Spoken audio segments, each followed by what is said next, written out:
Greetings, I'm Michael T. Hansen. I represent the Great Commission Transmission Network at gctnetwork.com. And I have a confession to make. I love reading the Bible. I love to really dig deep into the Scriptures.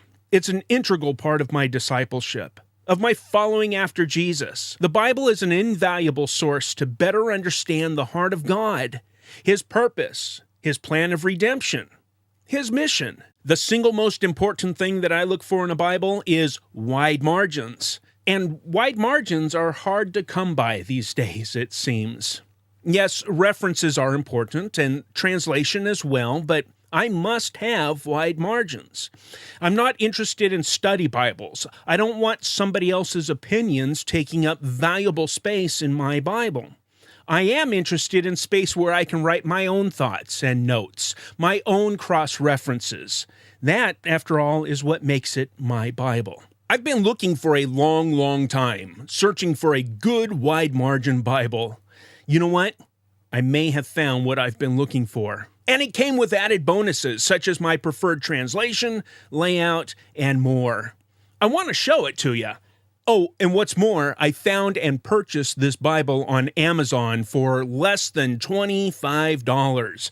So if you're watching on our website or YouTube channel, I'll put a link to it below. So let's unbox the NASB side column reference wide margin Bible in black Leathertex by Foundation Publications. This is exactly how I received it from the delivery person. Well, it was in an Amazon box, but this is what was inside.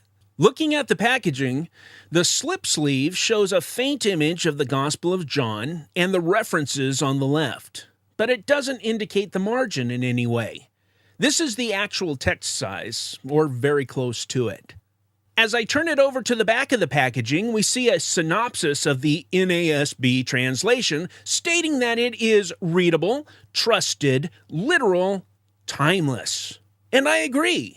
The New American Standard Bible was originally produced in 1971 as a revision of the 1901 American Standard Version, the ASV.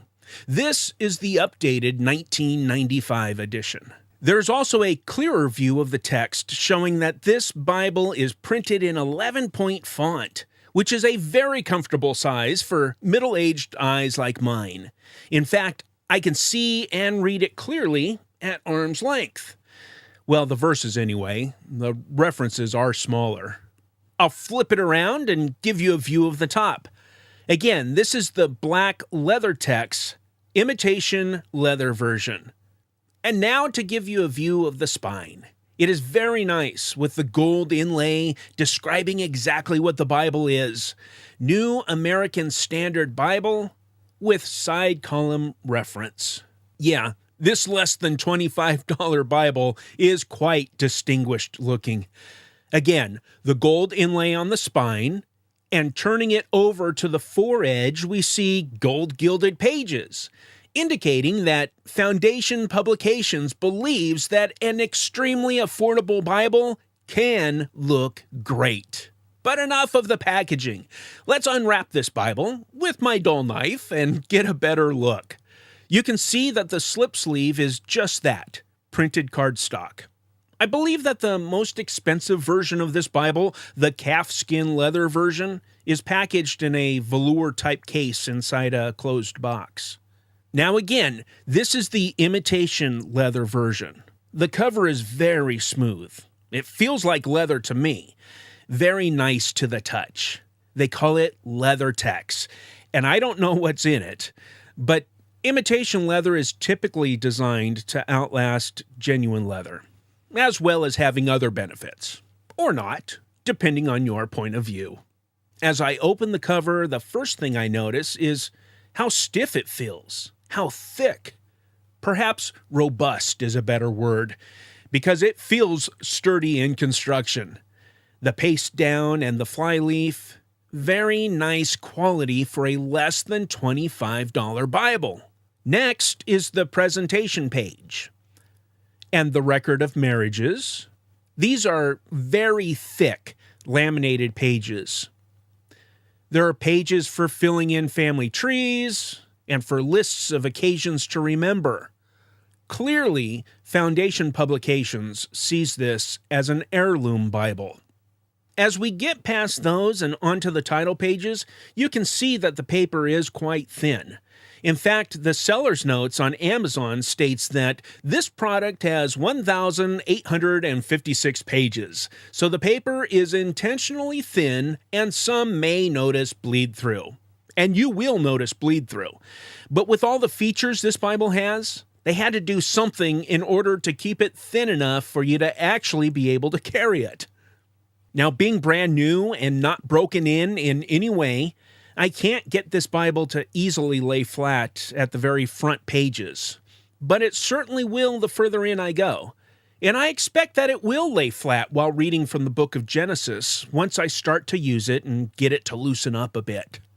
Speaking of pages, let me flip some here in order to give you an idea of the difference between regular text, as shown here in the book of Deuteronomy, and the poetry of the Song of Moses in the same book, chapter 32. You can see that there is additional space for notes here as well. Over in Luke chapter 17, we see that the words of Jesus are in black. This is what publishers list as black text editions, as opposed to red letter Bibles where the words of Jesus are, of course, in red. Many people prefer red letter. I don't mind either way.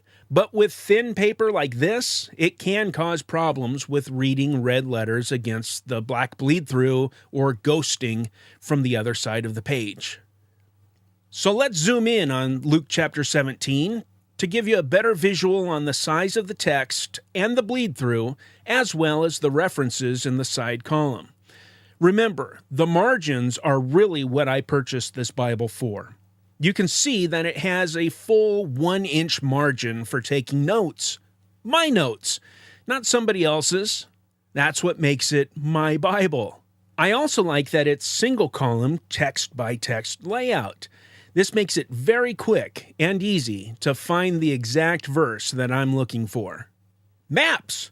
This Bible has maps. Not many, but good maps on that same thick laminated paper which we saw at the front of the Bible.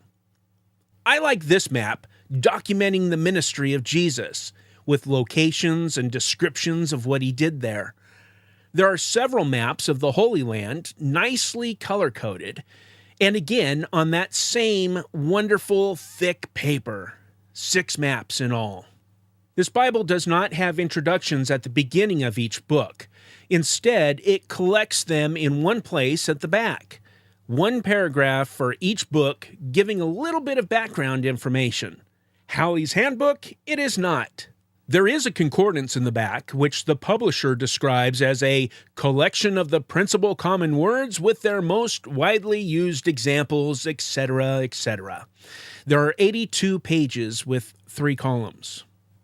To give you an idea of the layout, which is a bit goofy, there's 1 John and 2 John. It begins right where the text left off. Here's a blank space at the bottom of the page, obviously. 3 John and the letter of Jude starts on the same page. They could have begun 3 John here, but didn't. And that's pretty much all there is to it. Remember, this is not a journaling Bible. You won't be writing excessive notes or monologues or long theological treatises. There isn't ample room to draw and paint elaborate depictions of Ezekiel's wheel within a wheel or the 4-faced living creatures or anything like that.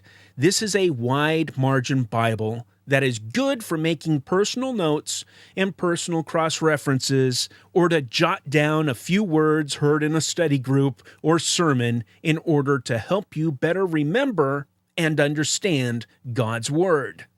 We hope that you enjoyed this video and that you found it useful in your search for a wide margin New American Standard Bible. If you have any questions, leave a comment below or use the contact form on our website at gctnetwork.com. Again, I'm Michael T. Hansen from the Great Commission Transmission Network. Have a blessed day. You are tuned in to the GCT Network. This is your Great Commission transmission. At GCTnetwork.com. This is your Great Commission transmission.